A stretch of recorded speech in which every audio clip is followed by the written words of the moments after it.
welcome to episode 46 of the Fourth and Skull podcast. We are your hosts. I'm Sam.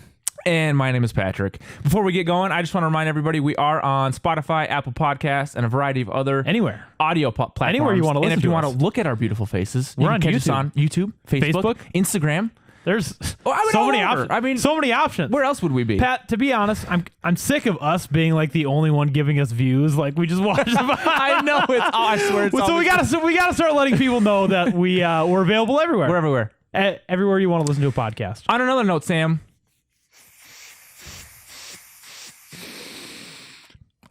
I'm bummed we couldn't do an initial reaction. Pat, we're 2 days out, so we're sorry, everyone. And I know we're busy. we promised folks that we would give a live reaction to us. I apologize. I was moving. No. It was my fault. No one's fault. But I'm kind of glad that we had a few days to cool off. I was thinking that too. It would have been really irrational. It'd have been really irrational. Well, or irrational or rational. Here's the thing. Sam, I want you to have the floor first. Sometimes the most irrational thoughts are the most rational times. Because right now I'm in a state where I'm going to make a lot of excuses. Drunk thoughts are sober words. Exactly. So let's just recap. The Vikings lost with 10 seconds left on a Russel on a beautiful. I mean, I felt like I was just watching history. Yep. Just a future Hall of Famer. We lost. Pat, we lost. And we played it. Okay, I'm going to level with you. We played 53 phenomenal minutes of football. I won't dispute There were that. 7 minutes at the beginning of the third quarter where we were awful. Hang on. Kirk gave up a fumble and an interception in the red zone. Hang on. Set him up for two touchdowns. You said it was 7 minutes. It was exactly a minute and 42 seconds when they scored 21 points, Sam. A minute and 42 seconds. Oh, okay. So their last touchdown they scored with 8 minutes left in the third quarter. So I guess I was just referring to that. But that window. That window where the whole game changed. We're down 21-13, just like that. So we played 58 great minutes of football. Pretty much. 2 minutes. And it's like Pete Carroll said in the locker room after the game. He said, "Do you win the game in the first quarter?" Everyone said, "No." "Do you win in the second, third?" "No." And they said, "In the fourth?" And everyone's like, "Yeah." So Pete Carroll, he came out from halftime and said, "We don't care what the score is. We just got to start playing football." Which meant I understand what he's saying. Like we're not worried about them. We're not worried about the scoreboard. We got to worry about us. But when he said we're not worried about what the score is, I was like, "Oh no." Yeah. Like That's how it is. It hit me in the gut, and I was like, "Oh." But I'm going to make a lot of excuses because we did so many things well. Pat, we did so many things well. Like Pat, our defense, like even that last drive where Russell marched down the field, got a touchdown to win the game. I thought our defense played really well. We got them to fourth down twice. Here's the thing, man. You just knew that's how that was going to go. You just knew it. You just knew. Why did we all know that we were going to lose that game? And here's the elephant in the room. 4th and inches. Okay, I want to know. Do you stand by that decision? I know it's hard to not look back and like see what unfolded, but truthfully, if you can remember initially, right? There's that like little pause where it's like, what are they going to do? Yep. What was your initial thought? So, did you want to kick the field goal, go up 8? My initial thoughts were kick the field goal. And I'm not saying this as a Monday morning call. I said that in the moment when they started to line up. I turned to my father-in-law as a witness. I said, "I do not like this call." Mm-hmm. And he was halfway asleep because it was late. But and I didn't like it. I understand where they came from. I think mathematically they made the right choice. When the game like that would have been the end of the game. You need 3 inches. What's hard ends the game. If you kick a field goal, if you kick a field goal, it's not the end. There's still things that they could do. But if you get that 3 inches, then it's the end of the game. And so I get I understand the decision. I didn't agree with it. You got to take those points. Here's the thing, okay? I know we're sitting at 1-3, and here's how I think Mike Zimmer viewed this game, okay? You go into Seattle. You're expected to lose. Let's just fucking win it. When you know you could take the easy 3 points, go up 8, they have to get a touchdown, and they have the 2-point and overtime. Hang on. you just knew that this was going to be a momentum shifter going forward. Like this was going to be the point that he was going to use as emphasis going forward, you know? And unfortunately, he gambled wrong against. And let me quick say something. There are 3 teams in the National Football League today that you do not feel comfortable with an 8-point lead. Okay, we just saw it against the Seahawks. Okay, think about it. You need 6 points to get a touchdown, a 2-point conversion, and you have to win in overtime. Yep. The odds on that side are very slim. I know. That's what I'm saying. Like, you kick those 3 points, and they still have to do a lot. I know. Okay, that's one team. Kansas City against the Raiders. We saw that. Yep. They were up 8 points on Kansas City, like 43. John Gruden said, we're going for it on 4th and 1. They were up 8 there was still like a minute and 42 seconds left, so they could easily gone down and score where they were at midfield, basically. They got the scramble. They gambled right. Okay. And the Packers are the only other team where if you have 8 points, can you imagine having a team where 8 points isn't enough for the other team to feel comfortable? Can you imagine what that's like? Here's the thing. I don't know if it's necessarily we don't feel comfortable. I think it's let's just win the game here and now. I think that was more the mentality because we were comfortable with the lead we had. Otherwise, if we weren't comfortable, we would have taken more points. Okay, let's discuss this because can you correct me if I'm wrong? Didn't our defense play pretty freaking well? The defense played well. So how can he not have confidence in the defense then? Well, I think he did have confidence. I don't think he did. I think he had confidence in the defense in that if this doesn't work, the defense will stop him because not only do they need No. Let me riddle you this. The defense struggled because we didn't take those 3 points and give them a little more cushion. And then they went into this, okay, so he didn't want us to try and play with 8 points, but instead we went for it and we tried to go for the game win. I get that. Like there's an aspect to that. Yeah. I think it was, I want to win here and now, or let's put the game in the defense's hands. And gosh dang, I wanted to take those points so bad. I was screaming, take the points. So I'm going to say one thing. Heading into this game, I had 0 emotional investment. For the first time in my life as a Vikings fan, I didn't know that I could actually have no emotional tie to that game. I sat there and I watched that. I was on the phone. I was hanging out. I was having a good time, you know? Yeah. And I the whole time I knew we were going to lose. Like I knew it. I've never been so sure of something in my entire life than watching that game from start to finish. I knew that we were going to lose that game in Classic. I just knew it.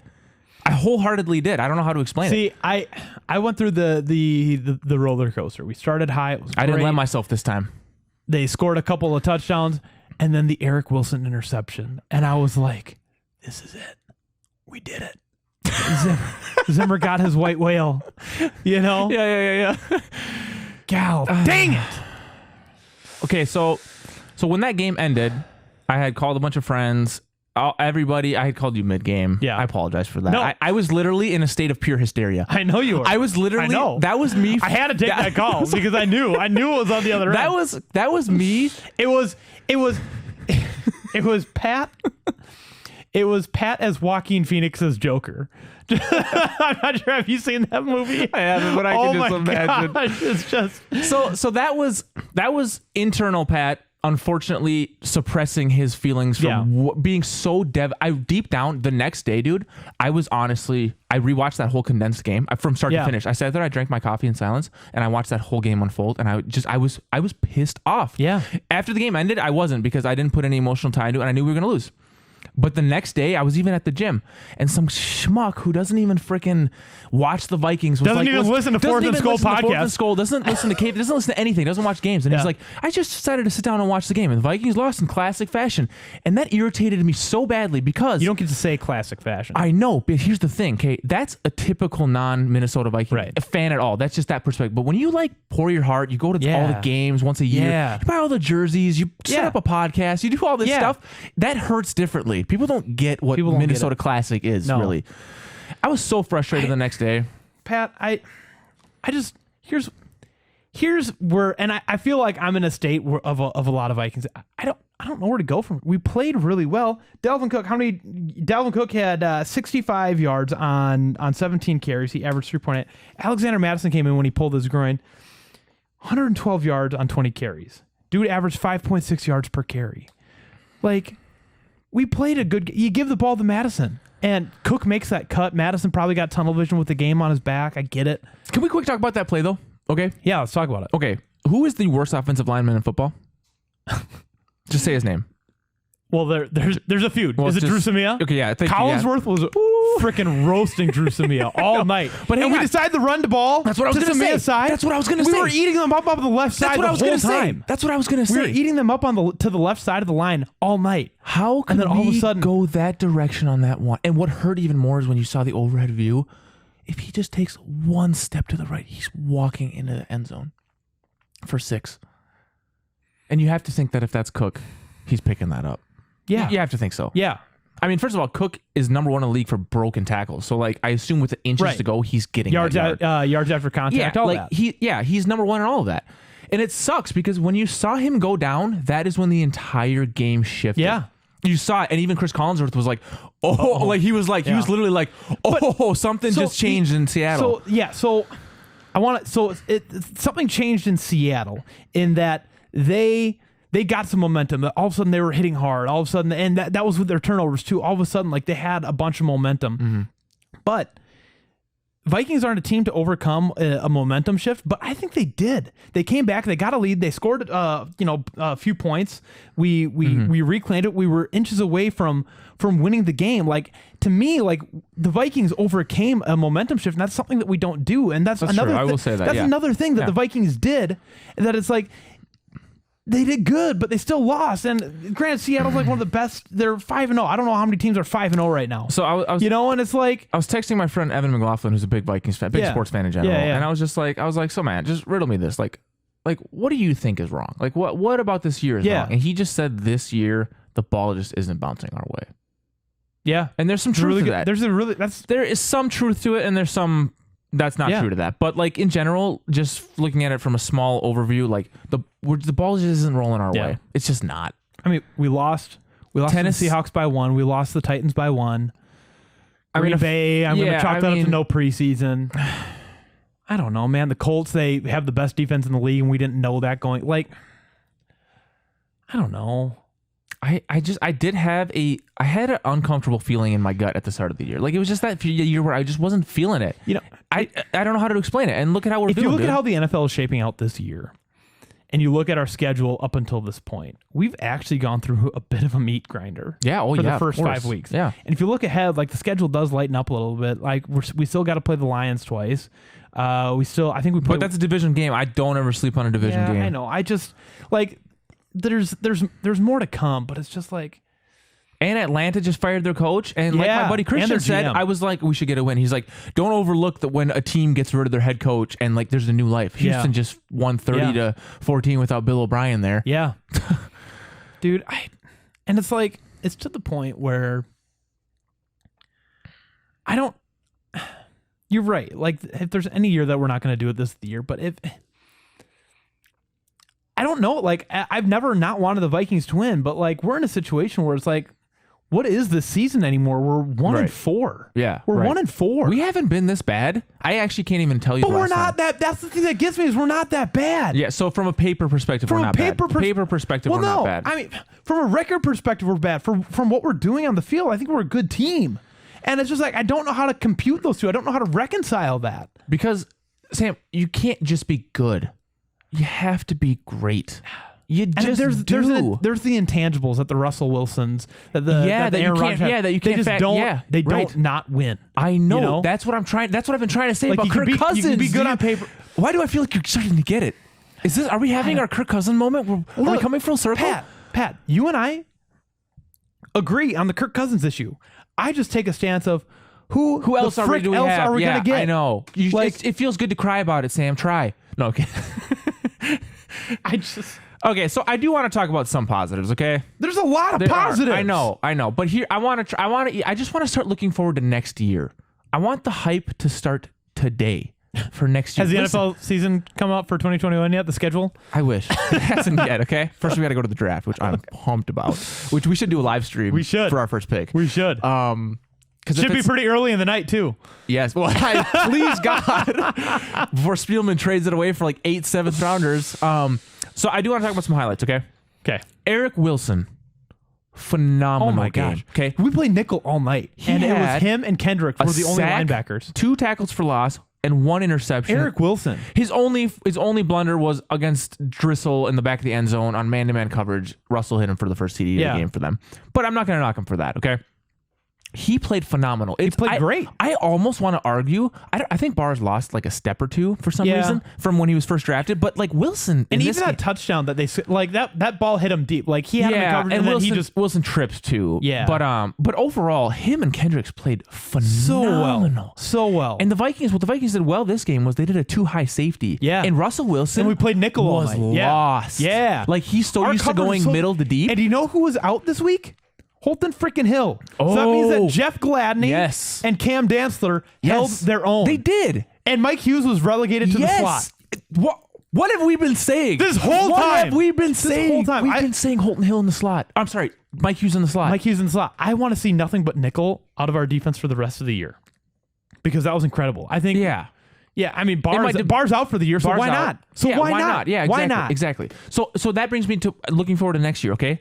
Gladney, Dantzler. Yep. I'm going to throw Hughes in there too, right? All of these guys are getting so many reps right now. They're getting reps. That next year we're going through like a super long preseason. It's like a perfect year to have growing pains. If we're gonna, if the ball's not going to roll our way, this is a perfect year to have growing pains. Yep, absolutely. And that's Completely why I'm agree. getting, even if Cousins is here next year, I'm praying to God that we get a new offensive coordinator. If anything changes, no, seriously, if any one thing changes for me, because I know we can't get a new quarterback. I know Zimmer's not going. Spielman, I don't mind. I haven't minded the game plans for the last 2 games. Like the first 3 were abysmal, but the last 2 games, Kubiak's actually put a pretty good game plan together. I actually will give you credit for that. But for some reason, I'm just eager. I know what you mean. Well, we've been preaching this. So you need a young, creative mind in there. I mean, dude, look at Stefanski in Cleveland. Yeah. Thriving. Cleveland's 4-1. Cleveland has the same record as the Kansas City Chiefs. Yeah, and who did they just beat? The Colts. Who have the best defense in football. Man.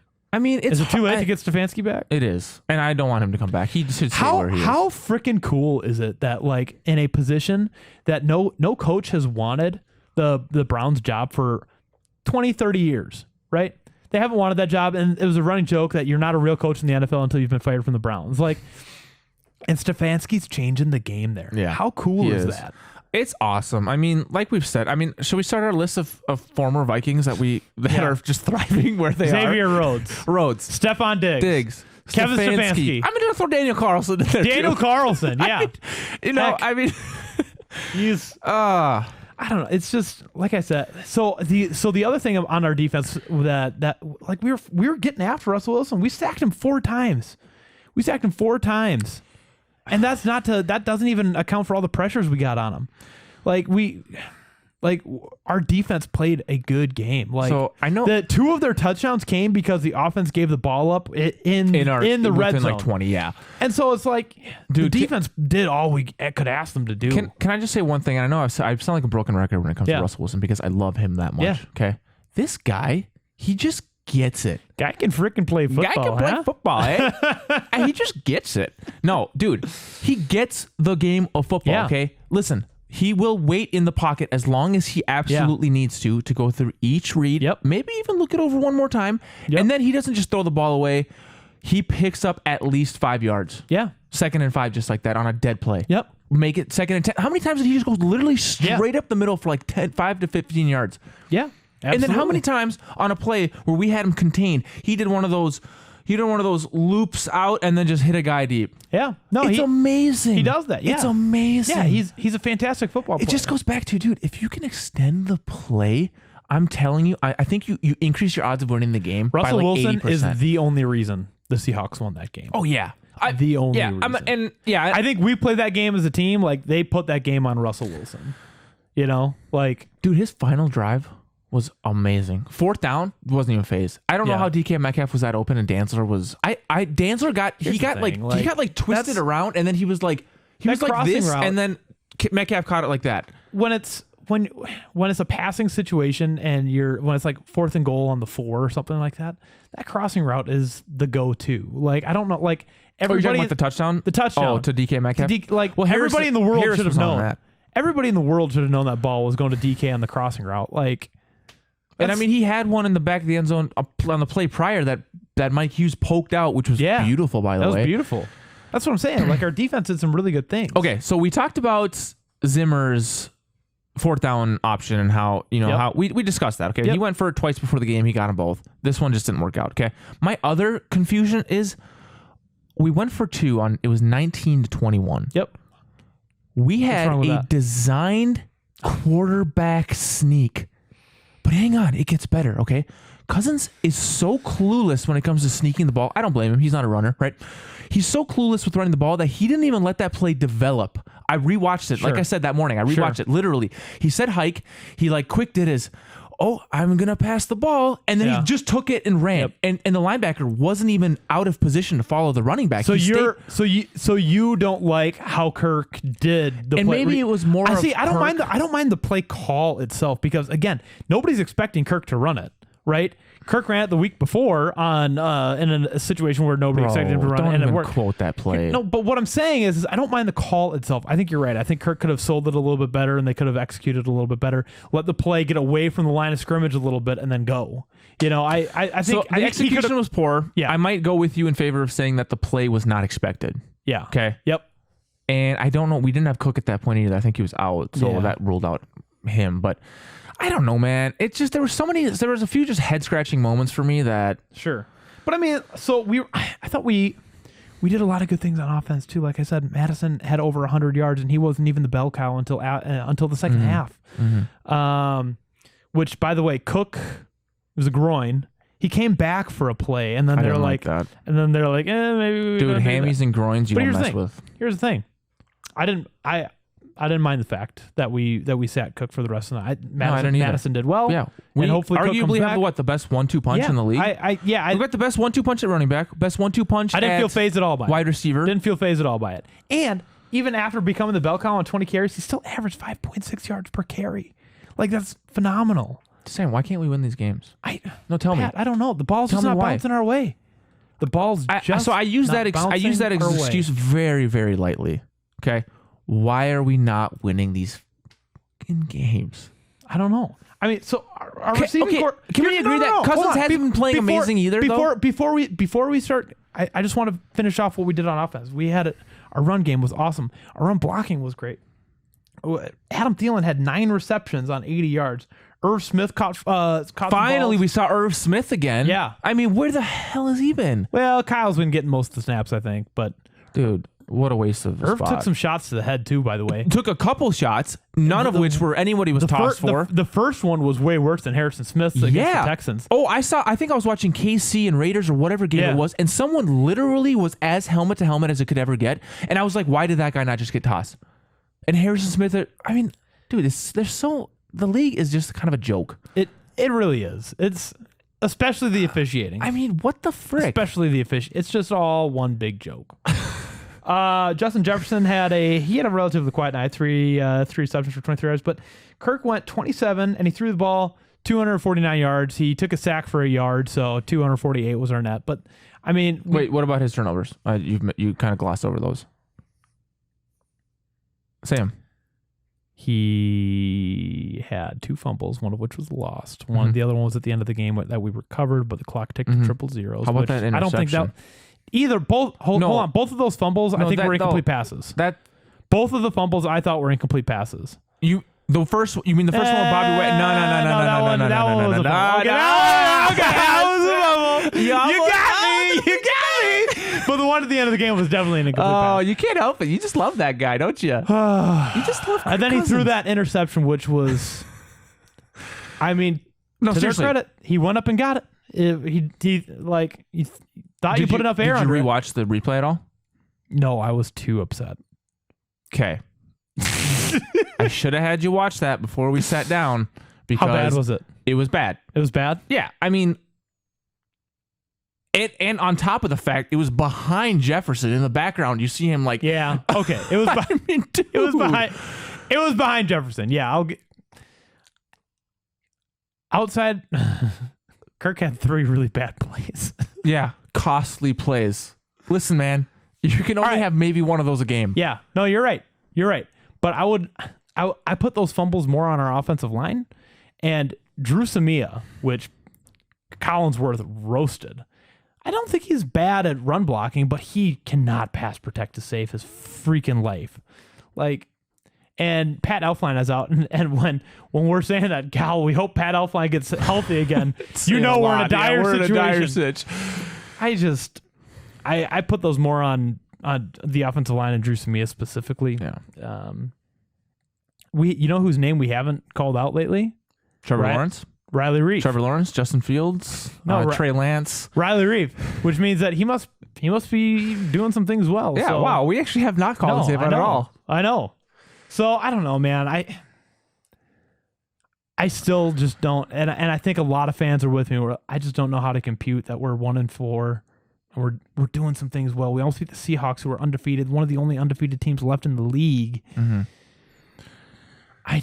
Dude, I was just saying it. The Vikings team, something was off about them from the get-go.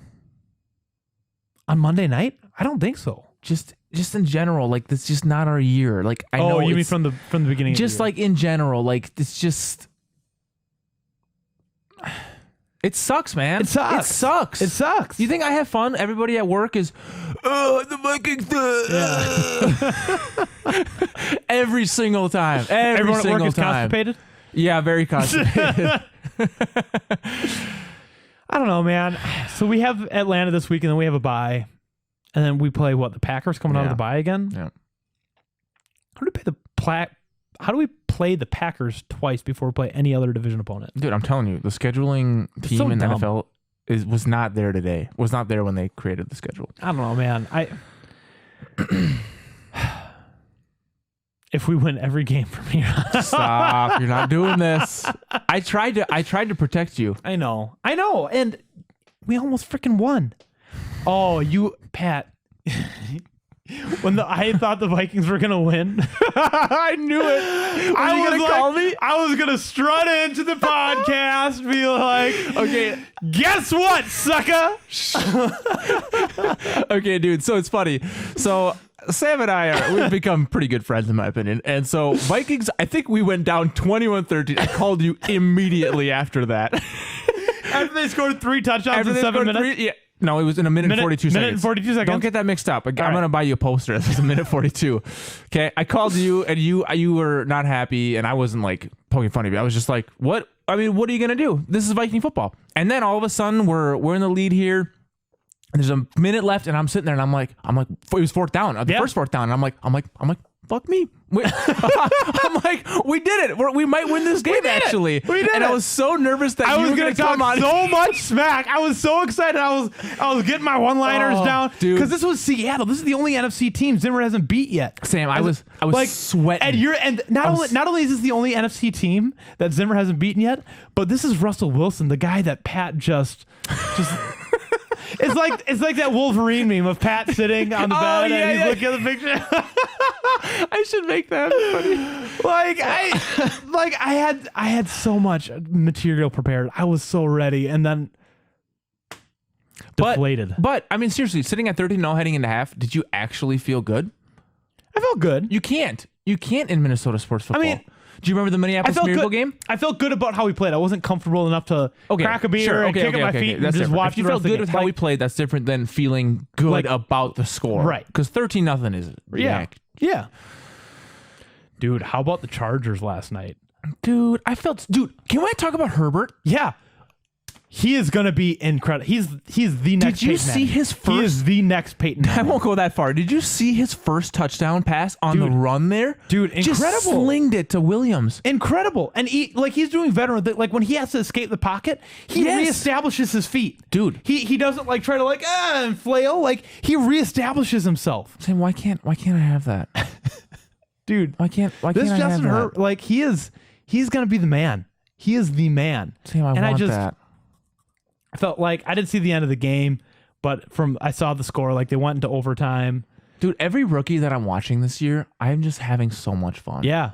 Dude, the game is changing. Think about all these The game is changing, and Russell Wilson, or not Russell Wilson, Pat Mahomes I is the could probably blueprint. sit here and count on 2 hands how many wide receivers are just changing the game today. Yeah. You got Lamb, you got Jefferson, you got Metcalf. Yeah. I could literally just go on and on about how literal game-changing moments are happening with some of these players, and I love it. Dude, I absolutely I'm love it. excited for what the NFL is going to look like in a few years. Yeah, Like, it's getting faster. Like, dude, it's getting more cerebral. Yes, and what I was gonna say is like I haven't really seen. I don't know if this is because there's no preseason or anything like that, but I haven't seen like crazy defensive. Yeah, like we're not sitting here like the Seahawks of 2012, 2013. Right. You know what I mean? Legion like of Boom, the Legion of Boom, like that. I'm not hearing any of that right now at all.